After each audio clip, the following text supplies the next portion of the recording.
Hi everyone, my name is Neil Shenvi and I'm a research scientist in theoretical chemistry at Duke University. My topic tonight is science and religion. Is it either or both and? This is a very important subject in today's culture, both for Christians and non-Christians. For Christians, especially those studying at universities, science is often considered to be in opposition to religion. Science, it is claimed, can answer all the questions which were once answered by religion. Conversely, for non-Christians, science is sometimes advanced as an insurmountable obstacle to the Christian faith. If we believe firmly in the validity and truth of science, then we don't need to bother considering the claims of Jesus on our lives. I want to speak to both Christians and non-Christians tonight. My goal is to clear away whatever difficulties are preventing us from taking the Christian faith seriously or from living it out confidently. I'm going to argue not only that science and religion are compatible, but that science can give us good reasons to believe that God exists.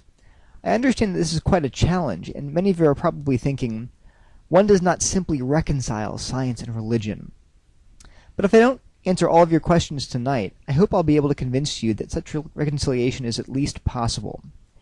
Here's my outline for tonight. I want to start with some definitions. I then want to address four major classes of claimed conflict between science and religion, and explain why I don't think any of them are valid. Next, I want to present some ways in which modern science can point us towards God rather than away from Him. Finally, I want to close by asking the question, if God exists, why isn't the evidence more conclusive? So let's start with some definitions. First, what is science? According to the dictionary, science is a system of knowledge covering general truths, especially as obtained through the scientific method. So here science is defined methodologically. It's an approach to truth that uses the scientific method. So what is the scientific method? Generally speaking, it involves the steps of observation, hypothesis, experimentation, and revision. We observe some phenomenon, we form a hypothesis, and we do experiments testing the hypothesis that's either then confirmed or disconfirmed. Now, this definition of science is not the only or even the best one. For instance, many theoreticians like myself can go months, or truth be told, even years, without directly interfacing with experiments. But this definition is sufficient for our purposes tonight. Second, what is religion? Sociologists will fight for hours over this question, but in the context of a conflict between science and religion, religion usually refers to monotheism, belief in a good, personal, transcendent creator and sustainer of the universe. Now that we've defined our terms, let's move on to our next section. What exactly is the conflict between science and religion? If you listen carefully to statements made by prominent atheists, you'll find that there is not one claimed conflict, but actually several claimed conflicts. There are four major categories that I've identified: definitional, metaphysical, epistemological, and evolutionary. Let's look at each of these categories and I'll show you why I don't think they're valid. First, let's look at the definitional conflict between science and religion. Here are some statements about the contrast between science and religious faith. Richard Dawkins says here, another meme of the religious meme complex is called faith. It means blind trust in the absence of evidence, even in the teeth of evidence. And Sam Harris and Christopher Hitchens say similar things. The neo-atheists define faith as belief without evidence. Now, what's the problem with that? The problem is that that's not what the word faith means. It's not how the Bible uses the word faith, or how Christians have understood faith for thousands of years. The Greek word pistis, which is translated as faith in modern Bibles, does not mean belief without evidence. It's better understood to refer to personal trust in God. Examples can be furnished by any personal relationship. For instance, if I said, I have faith in my wife, I would mean that I trust her. Now, is that trust necessarily contrary to evidence? Not at all. Over 11 years of marriage, my wife has given me plenty of evidence to show me that she loves me, that she keeps her promises, and that she's trustworthy. The same is true of God. Faith is not opposed to evidence because our trust in God can be based on evidence that He is good and is worthy of our confidence. So this first idea that science is based on evidence while religion is based on faith is predicated on a faulty understanding of biblical faith and does not represent a real conflict between science and religion. Second, let's look at another claimed area of conflict between science and religion. This is a quote from the Humanist Manifesto 2. It says, any account of nature should pass the tests of scientific evidence. Nature may indeed be broader and deeper than we now know. Any new discoveries, however, will but enlarge our knowledge of the natural. Nobel laureate James Watson and poet Matthew Arnold make similar statements. In these arguments, no mention is made of faith. Instead, we are told that science shows that nature is all that exists. So is this objection true? Does science really show that nothing outside of nature exists? No, for at least two reasons. First, the position that nature is all that exists is known as naturalism. But naturalism is a metaphysical proposition, not a physical proposition. In other words, naturalism is not the result of science. Instead, it is a philosophical assumption that, in this case, is tacked on to the discipline of science. After all, precisely what experiment demonstrates that nature is all that exists? Is there a list of all existing entities written on the back of a napkin somewhere? So I can just find some competent scientist and hand him the microscope and give him the napkin, and he'll scan down the list and say, well, I see rocks, planets, stars, pizza, books, etc., etc. But no, I don't see God or angels or demons anywhere on here. Well, clearly not. That's ridiculous. So this assumption is metaphysical. It is not the result of some kind of experimentation. But second, methodological naturalism does not imply metaphysical naturalism. What do I mean? Based on our definition of science, science can only address regular, repeatable, empirically testable phenomena. How else could you perform the experimentation step of the scientific method? Consequently, scientists generally assume that unknown entities will not interfere with their experiments. This assumption often takes the form of methodological naturalism. It's an assumption we make so that we can meaningfully interpret our experimental results. We assume that if there are supernatural entities, they're not going to mess up our experiments. But notice that the assumption of methodological naturalism for the purposes of our experiments in no way necessitates that metaphysical naturalism is true. This is the idea that there are no non-natural entities at all. To see how this works, imagine that I'm feeling sick and I'm referred to a toxicologist to figure out why I'm sick. After many rounds of tests, he cannot explain my illness. So he comes to me and says, I can't figure out why you're sick. I've run all kinds of tests, so your symptoms must be the result of some unknown poison. And I respond, well, I could have a cold, I guess. Suddenly the doctor gets really red in the face. He says, nonsense! I'm a toxicologist. I don't believe in colds. How would you react? I think you'd probably react like this. You'd recognize that the toxicologist has confused methodology with metaphysics. For the purposes of his diagnosis, he assumes that some poison must be the root cause of my symptoms. After all, he's a toxicologist. That makes sense. But it doesn't follow that there are no other causes that are even possible. But can't scientists be guilty of the same mistake? When confronted with an incident with no known natural cause, the response is often, well, there must be some unknown natural cause. I am a scientist. I don't believe in supernatural causes. So while I agree that there is a potential conflict here, it is not a conflict between science and God. Instead, it is a conflict between naturalism and theism, two metaphysical propositions. Now let's consider a third claimed conflict between science and religion, that of epistemology. Here's a quote from Stephen Hawking. He says, there is a fundamental difference between religion, which is based on authority, and science, which is based on observation and reason. Science will win because it works. Stephen Hawking says this because he sees a difference between religious and scientific epistemology. What is that? Epistemology is the study of how we know truth. Here, Hawking says that religion and science approach knowledge of truth in two completely different ways, and that the scientific approach is better. The position that often underlies these types of objections is known as scientism. This is the belief that science is the only way to know truth. So is this objection valid? Is science the only way to know truth? No. In fact, the statement that science is the only way to know truth is demonstrably false because it's self-refuting. Ask yourself, is the statement, science is the only way to know truth, itself true? Is that a true statement? If it is, how do you know it's true? Certainly not through science. I mean, which experiment shows you that science is the only way to know truth? There isn't one. But if this truth cannot be known through science, then science is not the only way to know truth. The statement is self-refuting and therefore false. But what if we make a more modest claim, like, well, maybe we say, well, science is the only reliable way to know truth. Again, do we know that truth reliably? If so, how? Well, not through science. So this statement is still self-refuting. I think the most that can be said, the most optimistic claim that we can make is something like this. We can say, science is the best way to know truths which can be known through science. But that is hardly a claim that demonstrates a clear conflict between science and religion. Finally, let's consider evolutionary claims of conflict. These are often raised as objections against religion and Christianity in particular. So look at the following quotes. Dawkins says, Darwin made it possible to be an intellectually fulfilled atheist, and there are other people who say that similar things. Dawkins, who is obviously a prominent evolutionary biologist, claims here that evolution unavoidably leads to atheism. So is that the case? Here we need to step back and examine the claims of evolution before we return to the question of whether and how evolution is incompatible with the existence of God. Modern evolutionary theory is based on three foundational premises. First, that species of life on Earth have changed over the course of Earth's history. Second, that all species are descended from a single life form, an idea known as universal common descent. Third, that random mutation and natural selection are the primary drivers of modern biodiversity. So which of these premises conflicts with the existence of God?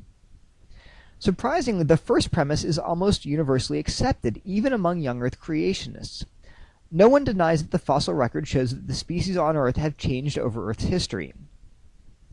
The second premise is a bit more controversial, but again, there is more agreement than you might think.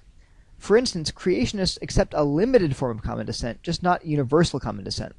In other words, they would place limits on the amount of change that can occur within a given population, but they would affirm that many distinct modern species share the same common ancestor.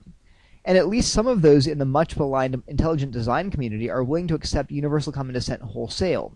So on this point, they're in full agreement with what modern evolutionary theory proposes. That's not all people in the ID community, but some. So the real source of conflict is the third premise, that random mutation and natural selection are the primary drivers of all modern biodiversity. So has science demonstrated unequivocally that this third pillar of neo-Darwinian synthesis is true? No. Let me give you two reasons why, one philosophical, the other scientific. Philosophically, the crux of the debate is in what we mean by the word random when we talk about random mutations. Scientifically, this word has a very specific meaning. It contrasts Darwinian evolution to Lamarckian inheritance. A random mutation is one that occurs independent of its environment, as opposed to a non-random mutation, which is an adaptive response to a change in the environment. That's what Lamarck thought was happening. This kind of scientific randomness says nothing at all about God's existence or his interaction with the world.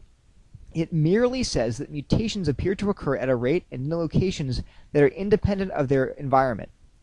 Unfortunately, people sometimes confuse this limited sense of randomness, meaning independent of the environment, with a very different sense of randomness, in which randomness means absolutely uncaused, undirected, and unguided.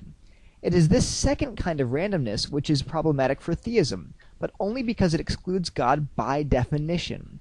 Even God cannot cause, direct, and guide an absolutely uncaused, undirected, unguided process. However, this second kind of randomness is not a scientific description about an event, but a metaphysical interpretation of the event. Once again, we do not have a conflict between science and God, but between naturalism and God. But second, even apart from philosophical considerations, this third pillar of evolutionary theory is the most difficult to prove experimentally. Since creationists are willing to concede at least some degree of biological change within populations, certainly the types of changes we see today in the emergence of antibiotic resistance, for instance, proponents of evolution would have to show evidence that large evolutionary changes can be driven purely by random mutation and natural selection. Unfortunately, because macroevolution occurs on geologic timescales of millions of years and usually it proceeds in small increments, this type of evidence is extremely sparse. I think that both sides of the debate would agree that evidentiary support for this third pillar, the crucial one, the main point of contention between critics and proponents of evolution, is based upon a substantial extrapolation from the current evidence at our disposal. Now, I don't have time to delve into a discussion of related evolutionary objections to theism, things like evolution explains morality or evolution explains religion. But I believe that these two objections alone are sufficient to defuse the claim that current scientific evidence for biological evolution is incompatible with belief in God. For both philosophical and scientific reasons, it is plausible to reject the claim that evolution demonstrates that God does not exist, or that he is not the creator of life on Earth, whether through an evolutionary mechanism or not. So I've hopefully shown that some of the main claims of conflict between science and religion are invalid. But is that all that we can say? Even if there is no inherent conflict between science and religion, can science contribute to a positive case for God's existence? I believe it can, and I want to examine that evidence in the next section. Although this is a huge topic, I want to briefly sketch a few arguments that I believe point to the existence of God. Now, if you're an atheist or an agnostic tonight, I want you to resist the temptation to simply reject these observations out of hand because they don't prove God. Proof is generally relegated to the realm of mathematics. Instead, I am merely asking which worldview is more consistent with these observations, which worldview can offer a better explanation for them. And that's what science does, generally. It doesn't prove things. Instead, it examines the evidence and then seeks to infer the best explanation for the evidence. That's the question I want to consider. Which worldview better explains these 5 pieces of evidence? Let's first start with the mathematical structure of the universe itself. Nobel laureate Eugene Wigner wrote a very famous paper entitled The Unreasonable Effectiveness of Mathematics in the Natural Sciences, in which he observes that the remarkable success of mathematics in describing the physical world is actually very surprising. He repeatedly uses the words miracle and miraculous to describe this phenomenon. After all, it's not metaphysically necessary that the universe is the way it is. We could imagine a universe that was wholly chaotic, described by no underlying mathematics at all. Or we could conceive of a universe that was just partially chaotic, with temporal and spatial regularity that's sporadically interrupted by chaos. I mean, maybe the laws of nature in one lab are different than in another lab. Maybe the laws of nature on one planet are different than they are on another planet. But instead, we observe a universe with a deep and beautiful underlying mathematical structure. And Wigner says that's quite odd. Why is it that way? But in addition to the mathematical structure of the universe, there's another surprising observation that Wigner makes. He says, why are we able to perceive and understand this structure? This fact is also quite surprising. Now you might say, well, I guess it makes sense because of evolution. I mean, evolution selected for a species that were intelligent, and that's why we can understand these things. But that doesn't really make sense. I mean, after all, while you could argue that evolution might select for organisms intelligent enough to escape saber-toothed tigers or to avoid falling off cliffs, why exactly are human beings able to understand quantum mechanics or string theory? That seems way beyond what we need to survive. And surely it doesn't confer any reproductive benefit, except to some random, physics grad students. And why would we expect human beings alone uniquely to be able to understand science any better than chimpanzees or dolphins? They're quite intelligent, but why are we uniquely able to perceive this deep, beautiful underlying structure and think in very abstract terms? As Einstein said, the most incomprehensible thing about the universe is that it is comprehensible. So we have a conjunction of 2 very surprising phenomena: a deep, beautiful mathematical structure that pervades the entire universe, and the remarkable ability of human beings alone, uniquely, to comprehend this beauty. What explains this conjunction? It's hard to explain why either of these 2 phenomena would exist in a purely naturalistic universe, but both phenomena fit quite naturally into a universe created by an infinitely wise God, who created human beings in the divine image to perceive and appreciate the world he created. Next, I want to consider the origin of the universe. The vast majority of modern astronomers now believe that the universe was not eternal. Instead, it had a beginning about 14 billion years ago in an event known as the Big Bang. What most people aren't aware of was that this model was resisted for decades because it contradicted the prevalent belief of physicists that the universe was eternal. That belief went back at least to the ancient Greeks. Indeed, as recently as 1989, the editor of Nature magazine, one of the most prestigious scientific journals in the world, wrote that the Big Bang is philosophically unacceptable, and that creationists and those of similar persuasions seeking support for their opinions have ample justification in the doctrine of the Big Bang. And you can see why the Big Bang was problematic to naturalists. If the universe was eternal, then there's no need for it to have a cause. But if the universe began to exist, wouldn't something have to have caused it to come into being? And if all time, space, matter, and energy came into being at the Big Bang, then wouldn't the cause of the Big Bang have to be immaterial, outside of time and outside of nature? While this observation doesn't prove that the cause of the universe had to be God, it certainly seems to be suggestive. But not only has the origin of the universe furnished evidence for theism, but the recently discovered fine-tuning of the universe has provided even more suggestive evidence, in my opinion. The Standard Model of Physics is our best working model describing the interaction of fundamental forces and subatomic particles. However, this model includes a number of independent parameters, like the ratio of the gravitational force to the strong force, or the cosmological constant. These parameters must be obtained from experiment. Right now, they cannot be obtained from any other more fundamental equations. They are simply inputs to the model. What physicists have recently discovered is that a number of these constants appear to have been exquisitely fine-tuned to allow for the existence of intelligent life in the universe.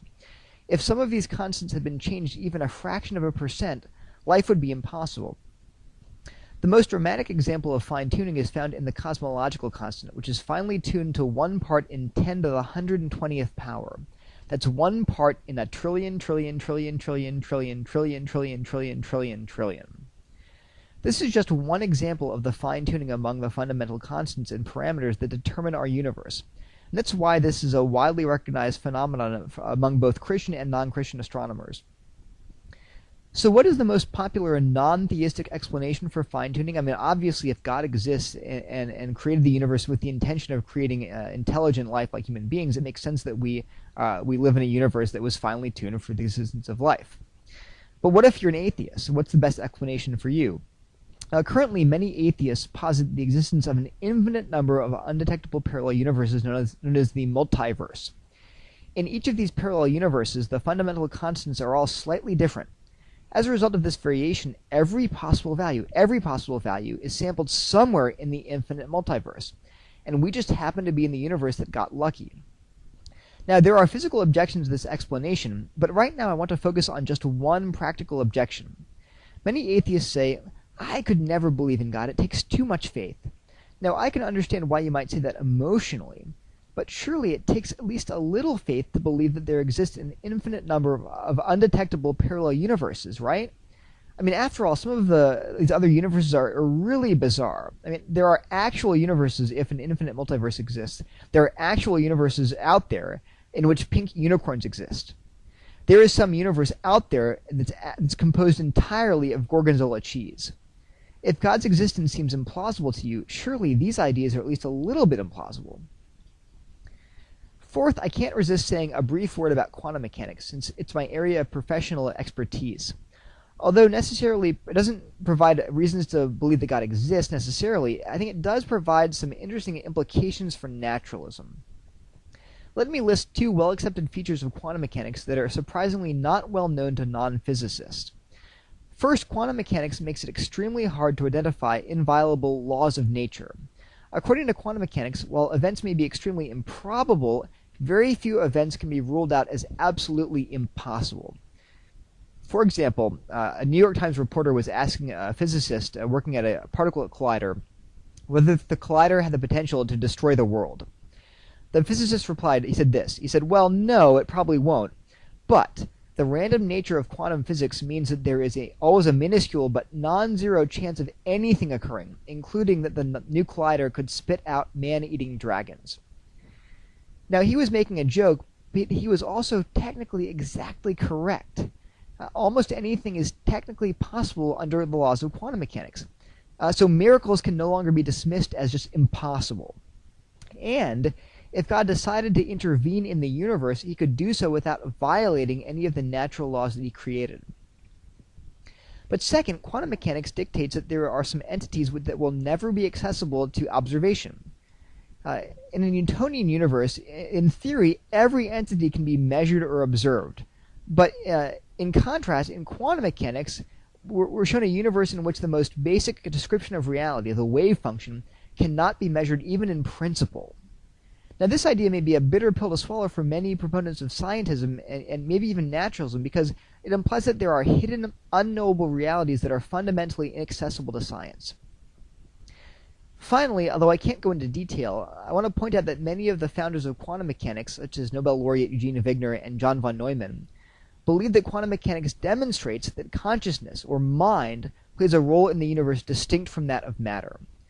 Now, their view is only one interpretation, and it's not held by all modern physicists.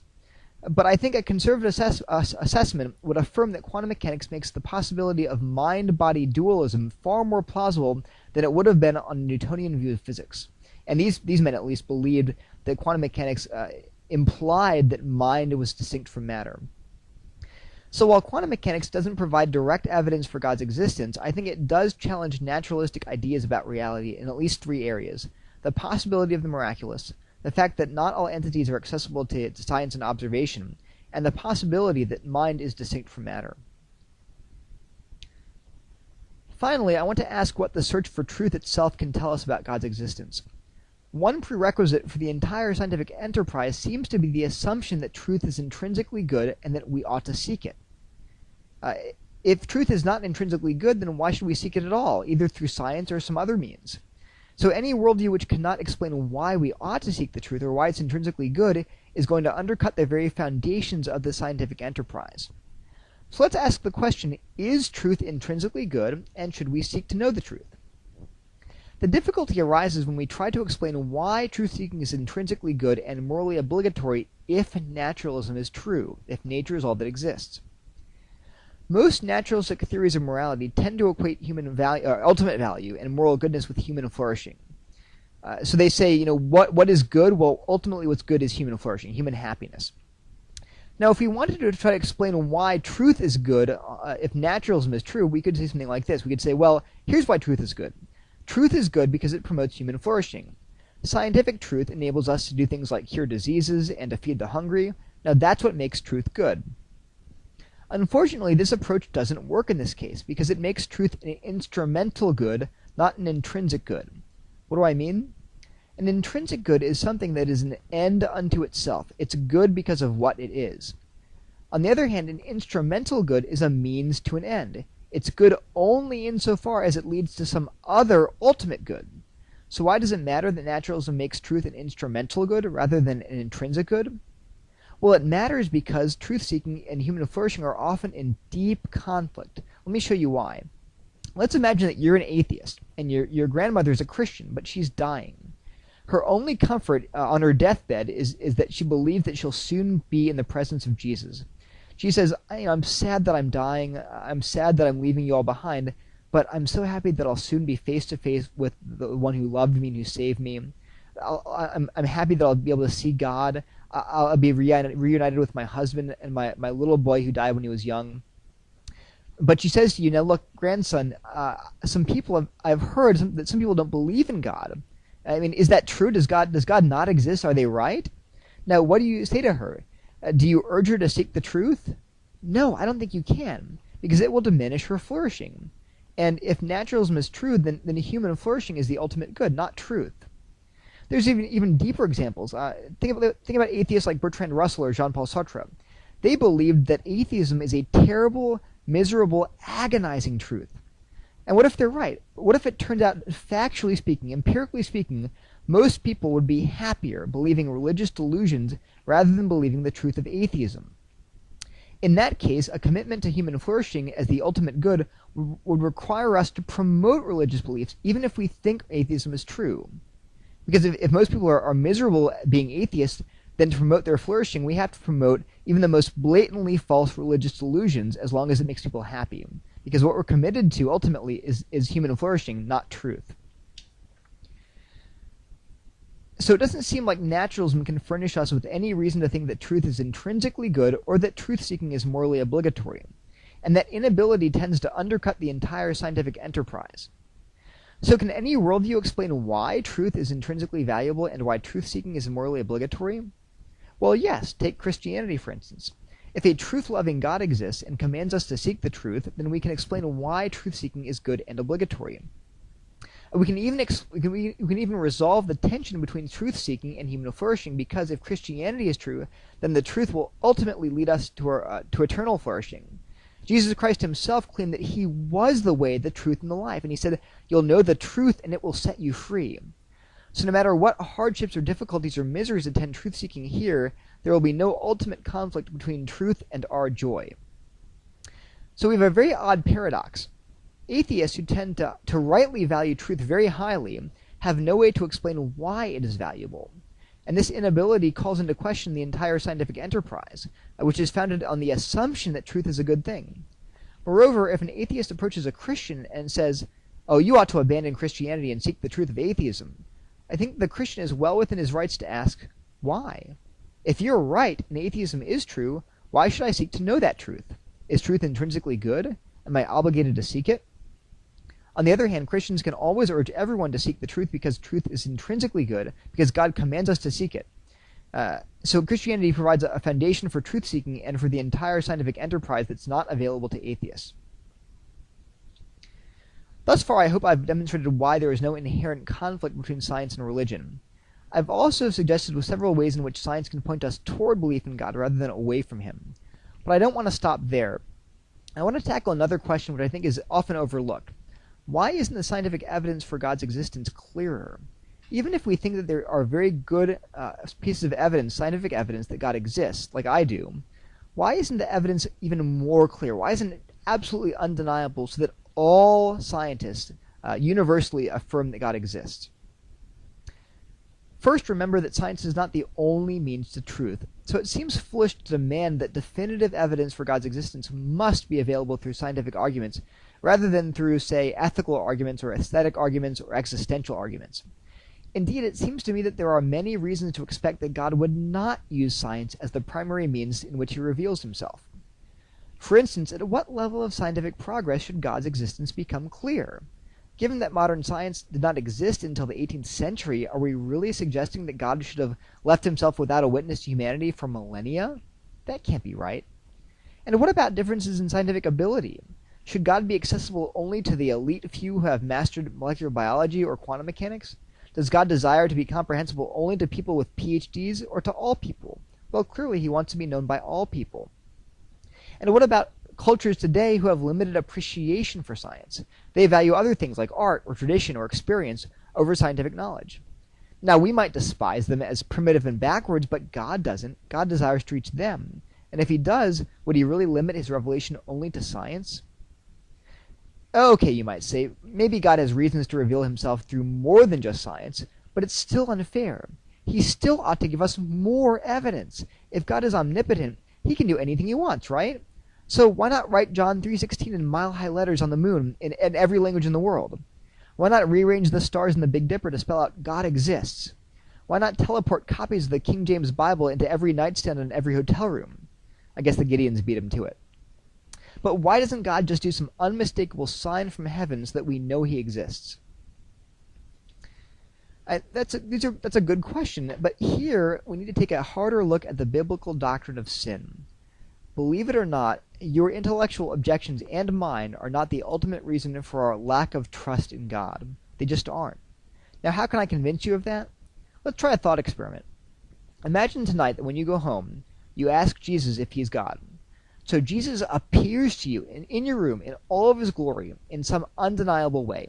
He does miracles. He makes your laptop levitate. He shows you the nail prints in his hands. There's no doubt in your mind that he exists, that he is God, that he died on the cross, and that he rose from the dead.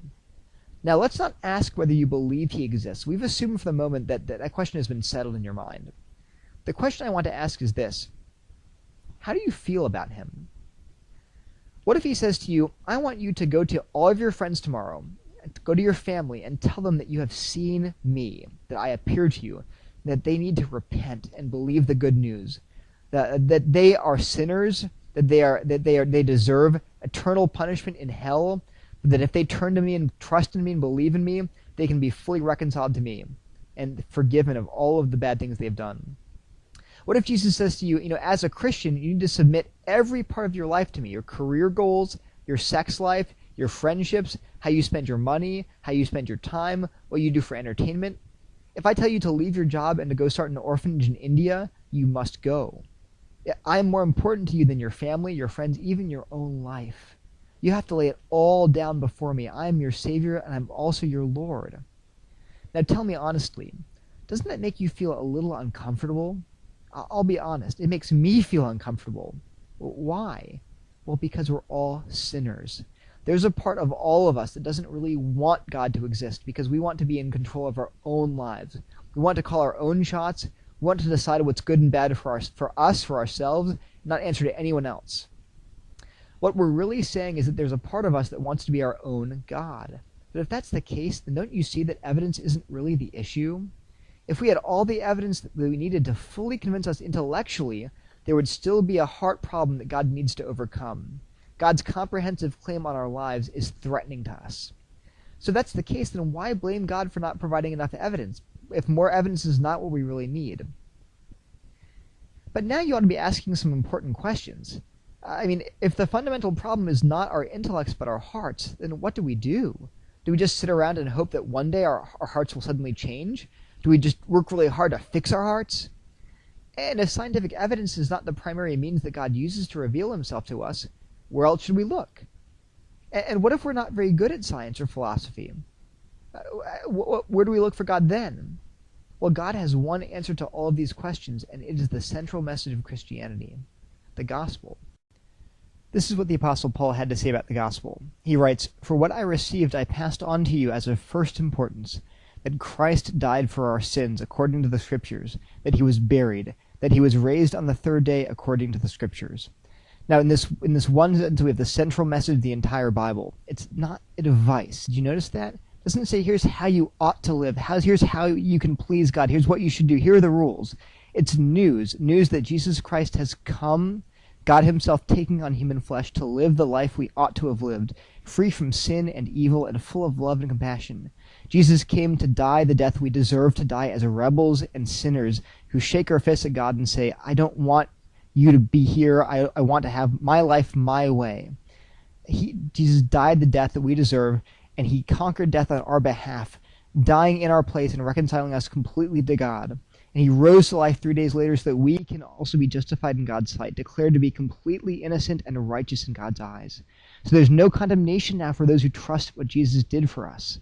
And just like Jesus was raised to life, we are raised to a new life, given new hearts that do love God and that do love other people, to pour ourselves out for God and for others.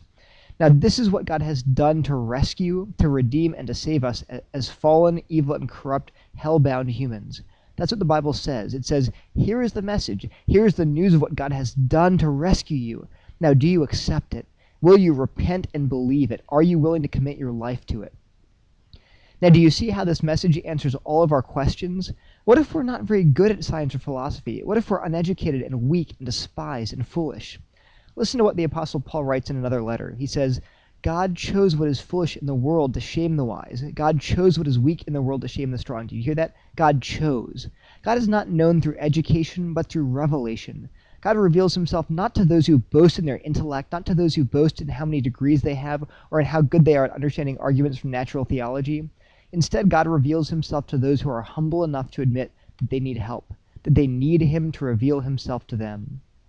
What about the question of where we should look for God's ultimate revelation? Should we look in science, or in art, or in philosophy? Where can we find God's ultimate revelation to humanity? The Christian answer to this question is completely unique among the world's religions. Christians claim that God's ultimate revelation is not found in science or art or in philosophy, but in a person, in Jesus Christ. Because no one discipline can reach all people across all cultures, across all history. I mean, not all cultures can respond to one particular branch of science. Not all cultures can respond to one kind of art or kind of music. But all people from all different walks of life, from all different social and economic backgrounds, can respond to a person. And God comes to us as a person and says, trust in me, follow me, put your faith in me. If we want to know God, we don't start by looking at science or at philosophical arguments. We should start with the person of Jesus Christ as he is described in the Bible. And finally, if the fundamental problem is not in our head but in our hearts, how can we change our hearts? Well, we can't. That's exactly right. We can't, but God can. We can't fix ourselves, but we can ask God to fix us. The essence of the gospel is a God who saves, who rescues, who breaks through to our hearts that are hardened in sin, rebellion, and anger, and evil, and conquers them with his love, his mercy, and his grace. The gospel is not a message about how you can save yourselves. It is a message about what God has done to save you, and a command for you to repent and believe it. The great preacher Charles Spurgeon became a Christian one night when an uneducated man was asked to preach. The pastor was snowed in.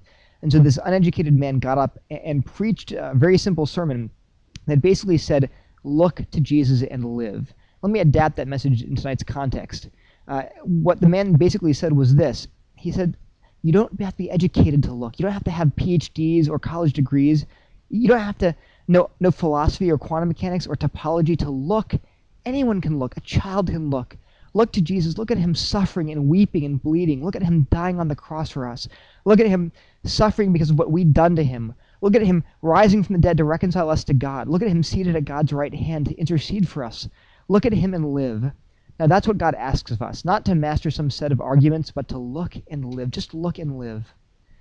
If you're not a Christian tonight, I understand if your mind is reeling. Maybe you say, I don't buy any of this stuff. Maybe you have a lot of questions. Maybe you're not convinced that science and Christianity are compatible. That's fine. Keep asking questions, keep reading, keep learning. But I want to point you to Jesus. Please don't use science as a weapon to keep him at bay. He wants to help you, to rescue you. He desires to save you. So open up the Gospels, read about his life, read about his message, read about his death and his resurrection, but be willing to lay your pride at his feet and to follow where he leads you. If you're a Christian tonight, I hope I've convinced you that science and faith are not enemies. Because God is real, all of creation reveals his handiwork. Science enables us to appreciate God's wisdom and goodness and beauty, and for that reason it's a wonderful tool. But God cares much more about our devotion to him than he cares about our intelligence, our knowledge, or our scientific ability.